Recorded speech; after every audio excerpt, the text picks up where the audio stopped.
Hi, it's Councilmember Jason Lyon, Pasadena District 7, back with another Pasadena in Perspective, our occasional look at how federal policy affects our city. This time, the first federal funding cuts to hit Pasadena directly. Last week, the Health and Human Services Department notified state and local jurisdictions from across the country that it was immediately canceling more than $11 billion in public health grants.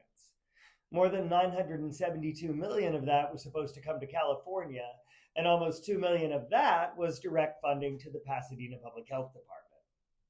The first cut was to a grant called an Immunization Supplemental Grant that was supposed to run through June of this year. That funding supports access to vaccines that prevent disease, including modernization of the infrastructure designed to collect and share population health data that's needed to track and respond to emerging public health threats.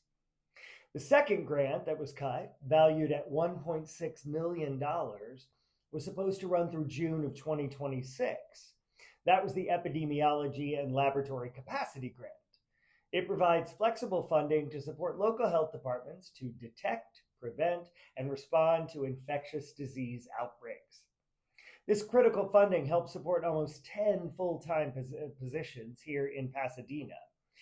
The administration in Washington argued that the cuts were warranted because the funds had been intended for the response to COVID-19, and since the pandemic is over, the funding's not needed.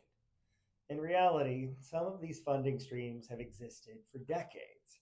For example, Pasadena's Epidemiology and Laboratory Capacity Grant has existed for at least 30 years. And other cuts to other jurisdictions weren't related to COVID at all, including grants intended to combat substance use disorder and opioid addiction. The District of Columbia and 23 states, including California, immediately sued to stop the administration from canceling the grants. On Thursday this week, a district court judge in Rhode Island issued a restraining order barring the administration from withholding the funding. So for now, the funding is expected to continue, at least if the administration complies with the order. The next hearing is set for April 16th, and we hope to know more after that. We'll keep you posted. As always, if you have any questions, email me at jlyon@cityofpasadena.net.